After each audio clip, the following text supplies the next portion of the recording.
You want to make some picks on your favorite sports? Check out Underdog's Fantasy Pick'em game, where you can pick higher or lower on between 2 to 8 players and can win up to 325 times your entry by using code Niners when you sign up. And you'll get $1,000 bonus cash and a free pick.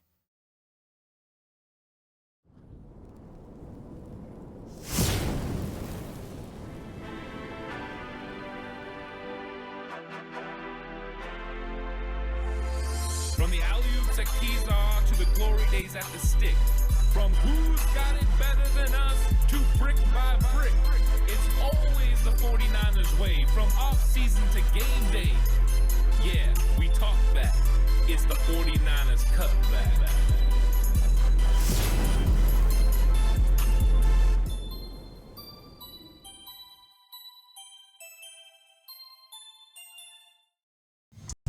It's 49ers Cutback podcast time. Welcome to the show, everyone. And boy, oh boy, can the NFL be a lot of fun, even in times where you're in the offseason, because the San Francisco 49ers could potentially be interested in acquiring Myles Garrett. And let's be honest, there are 31 teams that heard the news that Myles Garrett had requested a trade from the Cleveland Browns and thought, can we make this work? Because Myles Garrett is one of the best players in the NFL, probably the best defensive player in the entire league, and just a consistent player as an edge rusher. And so, of course, the 49ers would be interested. They already were way interested in Khalil Mack in 2018, willing to pay out the wazoo to get one of the premier pass rushers to come to San Francisco. Now, that was pre-Nick Bosa, so that was a different time for the 49ers, but they turned around the next season, sent picks to Kansas City, and brought in D Ford. So anytime the 49ers are potentially, an edge rusher becomes potentially available, the 49ers are thought to be interested.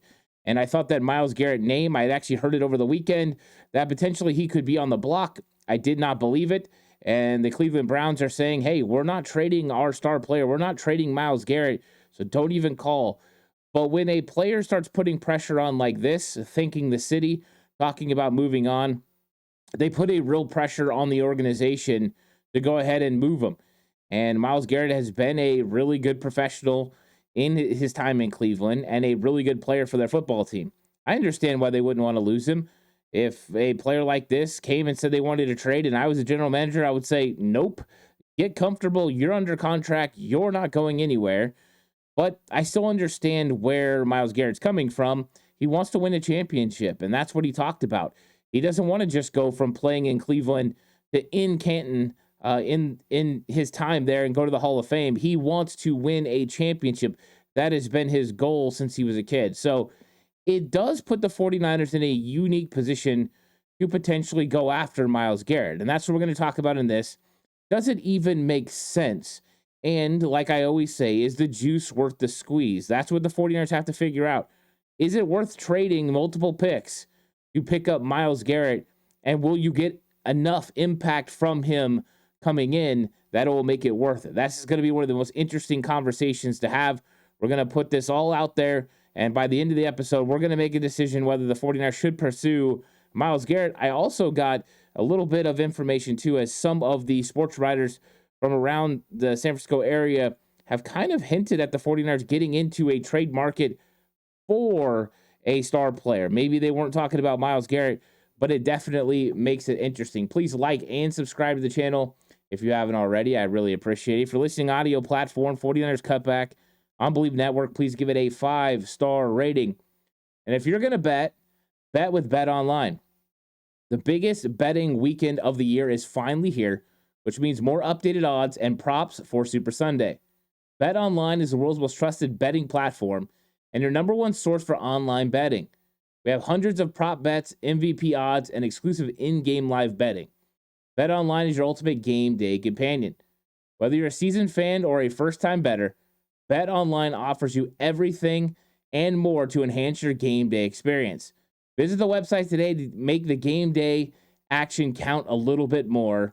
Bet Online, the game starts here. So the news comes out that potentially Myles Garrett is available. And of course, with all free agents that get named, the 49ers are always tied. And one of the first things that I always see is, okay, we're tied to the player.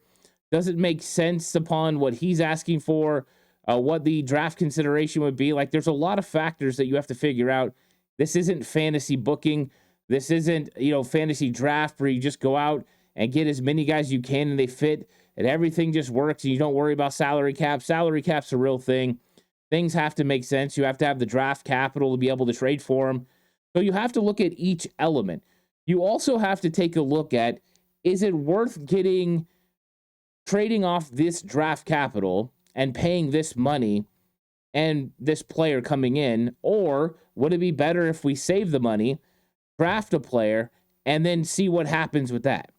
Always a unique thought process to potentially bypass getting one of the best players in the league, a proven commodity, for a young player. But we're going to address that. We're also going to talk about who's available in free agency and if there's a better option. But first off, this comes from Sports Betting AG. When talking about Myles Garrett's trade destination betting odds, the Cowboys are number one at plus 400, Commanders at plus 500, Chiefs plus 600, Raiders plus 700, 49ers plus 800. And I think it's interesting. Now, the 49ers are in the top five. And I will say this, out of the top five, they can offer the second most draft capital per se for Myles Garrett. So they're sitting in a very comfortable spot. The Raiders, of course, have the number 6 pick. So with that, it's 5 picks higher than the 49ers and a lot more value for 6 than there is for 11. But are the Raiders ready to go all in on Myles Garrett and get somebody opposite of Crosby and not use that 6 pick on something else? They still have a major hole at quarterback. There's a lot of things they got to figure out. So I would say the Raiders are in the mix. But besides the 49ers, the Cowboys are the next closest. They're at 12. Are you going to be able to do that? You still haven't paid Micah Parsons. Like, there's a lot of things that are going on there. But what I love is that because the 49ers are picking 11, their pick has a lot of meaning this year. So it's not a 49ers first round pick that's 31 or 30 or 29 the way it's been over the last few years, but it's the number 11 pick. Now, that's a tremendous amount of value that you could potentially be trading for a defensive end. So you have to remember that. Are the 49ers going to be gun shy? Well, I don't think so. I mean, they got Trent Williams for a sweetheart of a deal, so we can't count that one. But they were willing to pay for Christian McCaffrey in 2022. They were willing that even if they only had a certain amount of draft picks, they were willing to put a bunch together to get enough value to make it feel like another second round pick. So the 49ers are willing to spend. And how do we know that? Well, also, John Lynch has stated fact, and he said that they offered more in 2018 to the Raiders than the Chicago Bears did. And Chicago Bears got a lot in that haul. So the fact that they were willing to outbid everyone, they were able to offer a lot of picks. There's a potential the 49ers could be all in on potentially getting Myles Garrett. And with him wanting to play for a winner, the 49ers were just in the Super Bowl last year.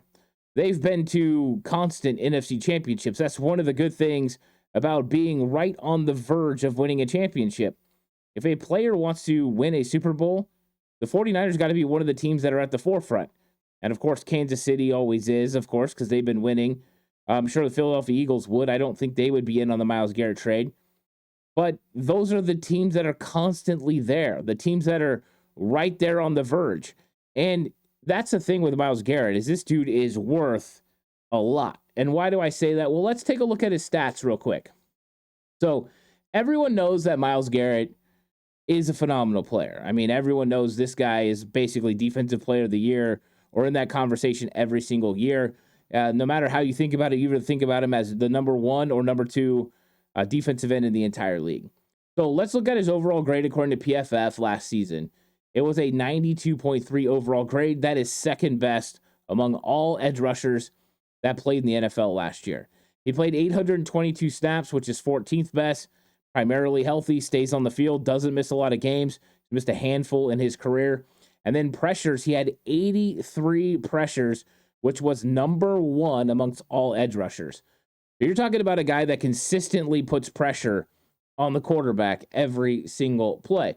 So his pass rush grade is obviously so good, 92.8, which is second best among all edge rushers. And then his run defense grade, he's not just a pass rusher, was a 78.4, which is 11th best amongst all edge rushers.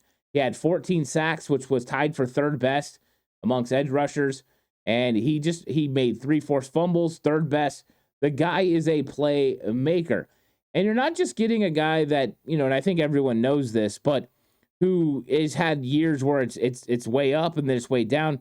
It is consistency for Myles Garrett. Besides his rookie season where he had 7 sacks, every other season he's had double-digit sacks. He had in 2018, 13.5, 2019, 10, 2020, 12, 2021, 16, 2022, 16, 2023, 14, 2024, 14. It's consistency. And what would that number look like rushing opposite of Nick Bosa? Crazy, right? It's a crazy thought process that you could have 2 of the top 5, 6 defensive ends in the entire league and the type of pass rush that would generate. If you were thinking about, if you're John Lynch, going all in, this is an opportunity to do so. Because you're going to get a player, and I'm just going to talk about the X's and O's for a second before we get into contract and whatever else and compensation. You're talking about a player that would influence an entire team to make adjustments on how they prepare for you. Teams have been able to prepare for Nick Bosa. They've been able to chip him. They've been able to send extra guys. There's been a lot of things that have changed when it came to that. Now, if you have Myles Garrett on the other side, who do you chip and who do you focus on? Now, they could theoretically put a double team on each player on the edge. But what that does is generate an opportunity for you on the interior part of the pass rush to get things done. So then the 49ers could invest in defensive tackles, and they could make this a real problem. They could put Yetur Gross-Matos on the inside on obvious pass downs, and he's going to get singled up. Robert Saleh would have tremendous weapons. This would be the best edge rush group in the entire NFL, in the entire history of the San Francisco 49ers organization. I know that's saying a lot, but that's what it would be. They would feed off each other. This would be ultimately insane. Both of them play the run really well. Both of them rush the passer tremendously well. This is the perfect storm, if you will. Now, the 49ers are going to have to probably, give up a lot. And would they be willing to give up a lot? I always think that that's one of the things you have to try to figure out is the way the 49ers have talked about, we've had to move on from this guy, that guy. Are they really interested in potentially going ahead and putting a maybe an all-in type mentality? Well, I saw this from Tim Kawakami. And so Tim Kawakami is usually pretty locked in on things he's heard and, at least a point of direction. And I thought this was interesting that I saw this come through. Tim Kawakami said, when I floated the idea of the 49ers making a huge trade on this episode, it was because somebody told me an elite pass rusher or 2 might become available on the market, and the 49ers might try to get into the talks. I wasn't thinking Garrett specifically, but well. So it wasn't even Myles Garrett that had Tim Kawakami talking about this. Somebody floated the idea past him, and he doesn't just spit out nonsense. So the fact that it was out there that the 49ers were looking into elite pass rushers that could be available, and we don't know who those names are, but if there are teams that are willing to trade elite pass rushers, you have to be interested if you're the 49ers, because you do have a need at edge rush. And I don't think it's the biggest of needs. I think the 49ers have a lot of needs that are a little bit bigger, whether you're talking about defensive tackle, you're talking about linebacker if you lose Drake Greenlaw, which the news was yesterday, right? Robert Saleh is pretty adamant, according to Nick Bosa, that Drake Greenlaw is coming back, that Kyle Shanahan wants him back, Dre wants to be back, motivation to bring him back. So I think if Dre comes back, linebacker definitely changes on its pecking order of need. But edge rush is not one of the top 5. You've got to worry about left guard. You got to worry about center. You still have to figure out what's going on with Jake Moody. You got safety issues that you've got to talk about.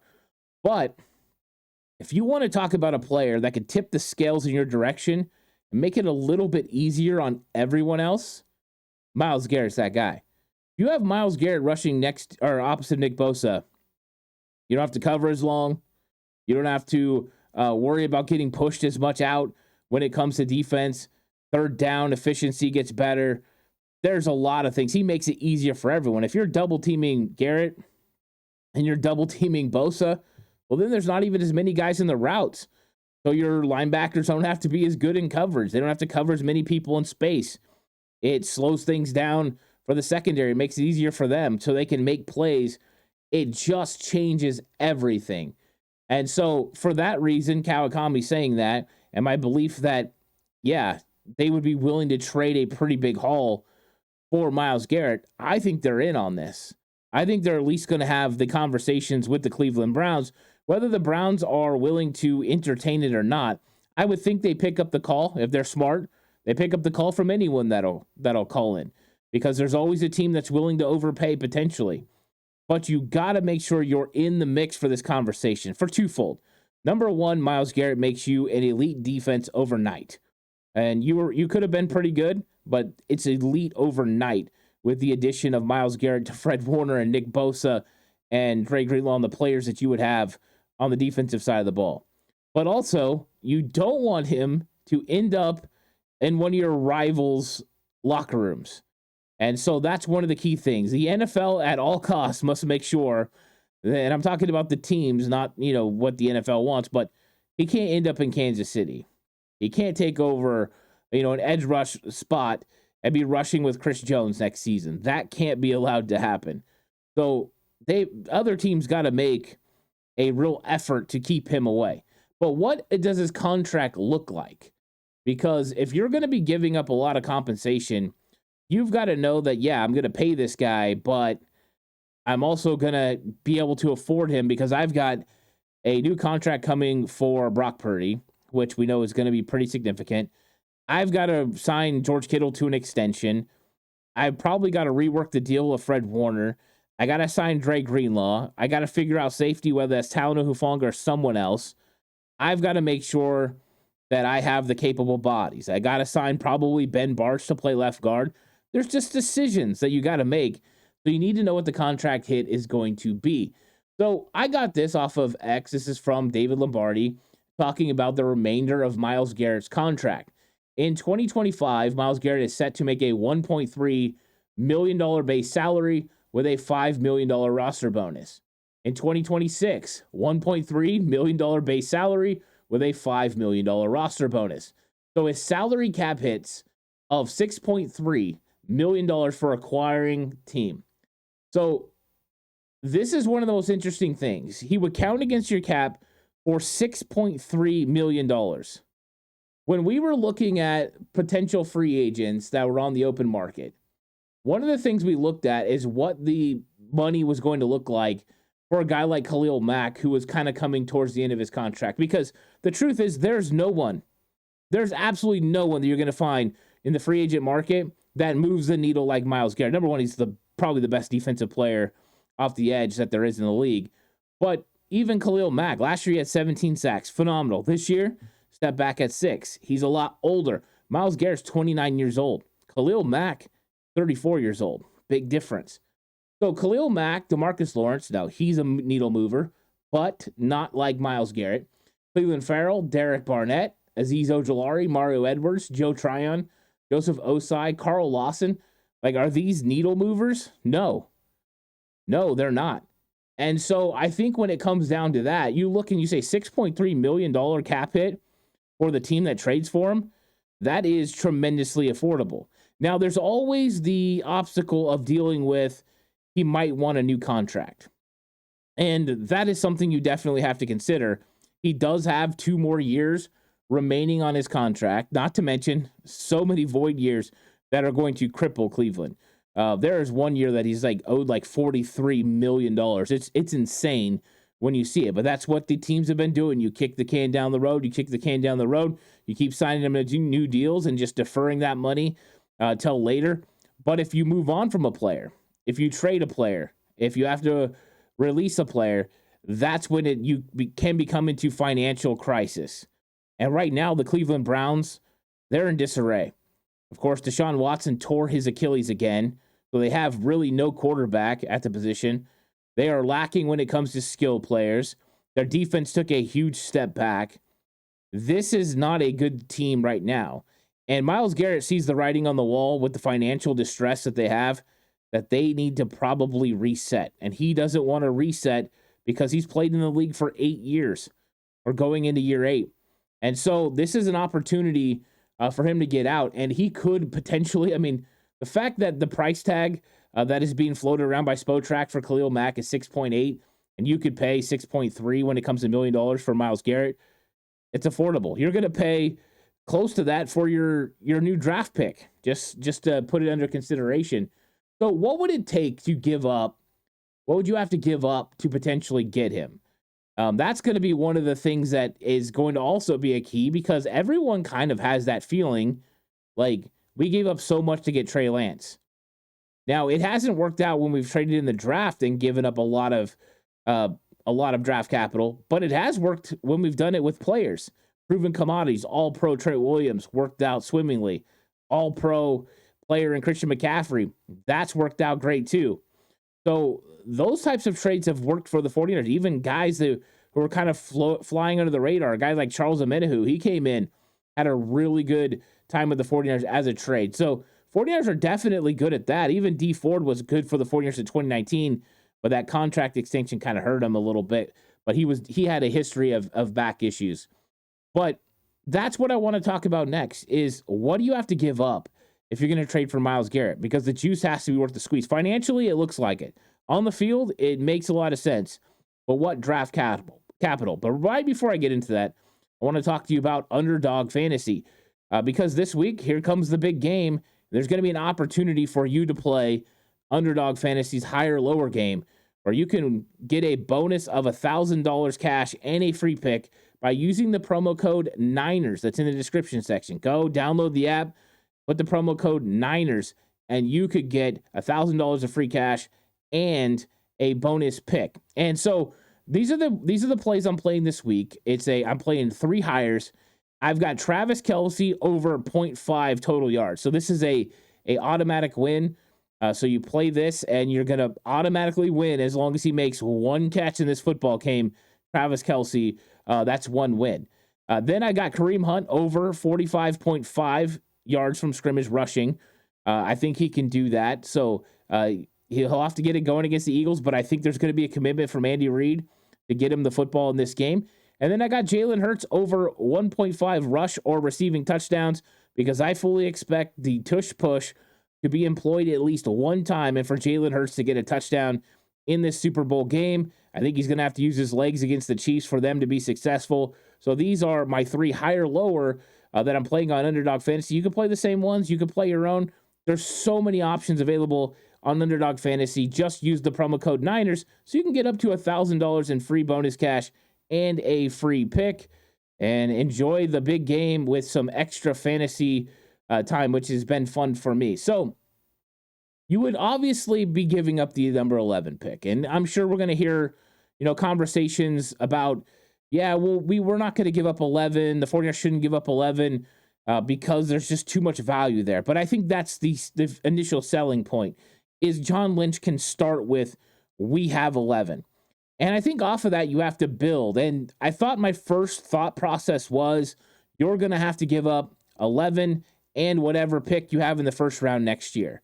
I thought it was going to take 2 firsts and potentially a third to get this done. Now, I do think that there's a chance that might be a little rich for the 49ers. So, looking at what they've done in the past with Christian McCaffrey, they made up for not having another second-round pick by putting a bunch of picks together.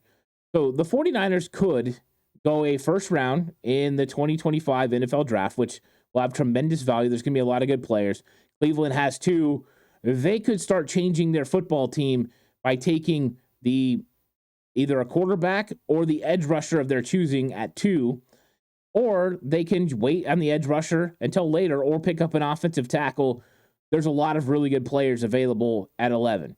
So the 49ers would be punting their 11 pick, of course, and Cleveland would be making the choice. Then what you could do is throw in a third which is pick 75, or even number 99, which is the 49ers pick they got for Rand Carthon, their compensatory pick.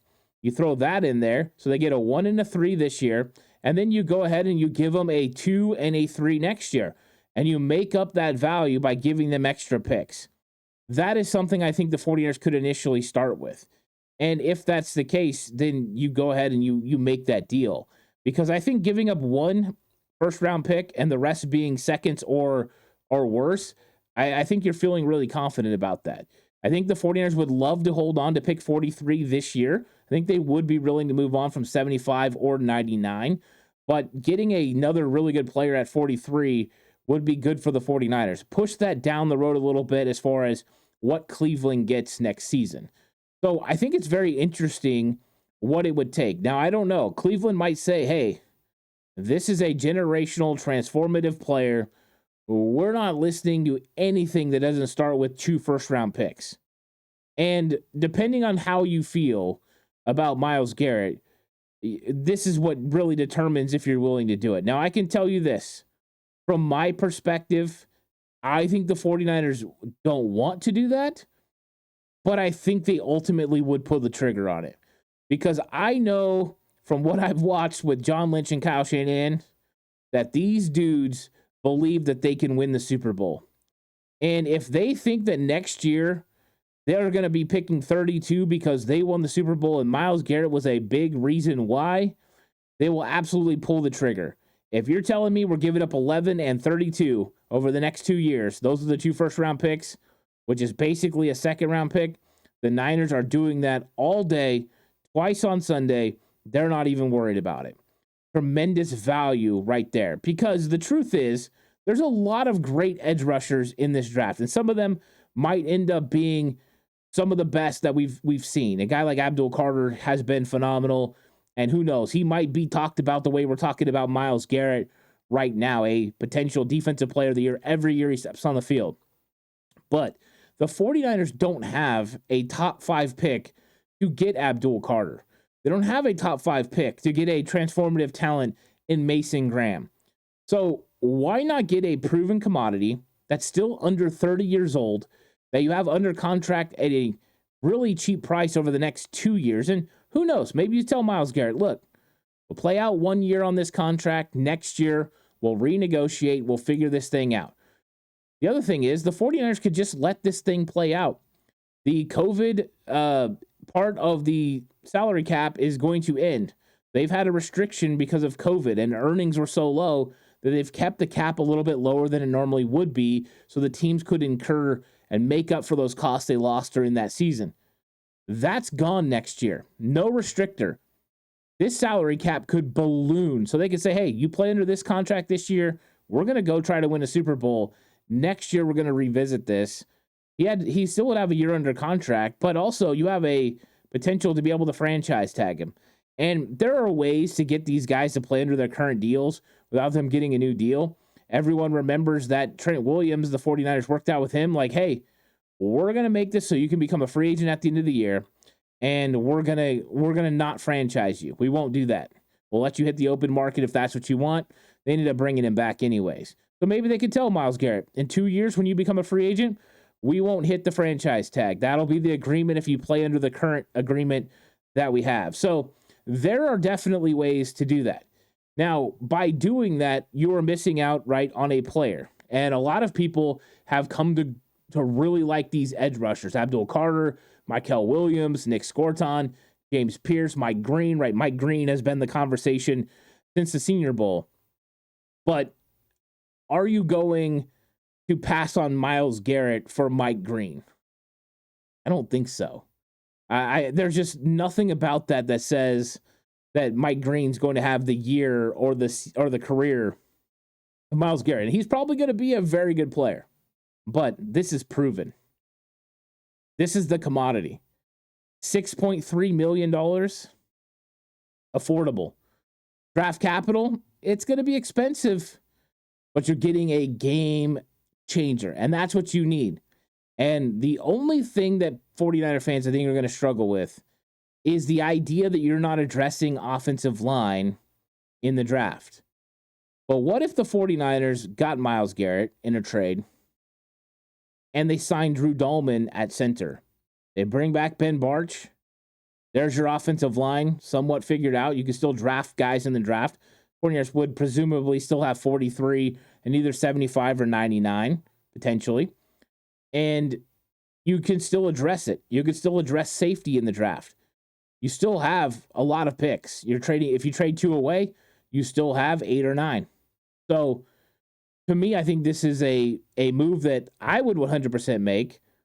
And just from the overall aspect of covering the Niners for a while now, I think this is a move that John Lynch is willing to make. Now, he's not going to sell the farm. They can't go crazy asking for, this can't become a draft day situation. I want all 3 first-round picks over the next 3 years. None of that crud. But I think if it is a deal that makes sense for both teams, I think they could get this to happen. The 49ers are in the NFC. The Browns are in the AFC. They would love to get Myles Garrett out if they're going to trade him. I'm not convinced yet that they're going to trade him, but I do think that this was a tremendous amount of pressure put on by Myles Garrett for that to happen. So it's interesting. I think there's just too much value there. If I'm the 49ers, I have to be all in on this. Potentially adding a player that's that good at that price. I mean, it just doesn't come very often. And there's no one in free agency that could touch Myles Garrett. Nobody. There's nobody in this draft that can touch Myles Garrett. And that's saying something because Abdul Carter is going to be a really good player. But even Myles Garrett only had 7 sacks in his rookie year. This guy has double-digit sacks every year, Myles Garrett. And what would he do next to Bosa? It is so cool. It's a lot of fun. I don't know if it's going to happen, but at least it's something that the 49ers could be interested in. It's a fun conversation to have. And I want you to let me know, do you guys want Myles Garrett, number 1? And number 2, would you be willing to pay what it takes to get Myles Garrett? Would you be willing to give up 2 number 1 picks and at least a third to get him, whether that's a third this year or a third next year? Is that what you would do for a defensive player of the year? I'm curious. And the money, what do you think about that? It's a fun conversation. I thank you guys all for watching. It's been a lot of fun. Please like and subscribe to the channel if you haven't already. If you're listening audio platform, 49ers Cutback on Believe Network, please give it a 5-star rating. Of course, this episode is brought to you by Bet Online. The game starts here. I'll catch you guys in the next one. Until then, stay safe. Remember, the right way is always the 49ers way.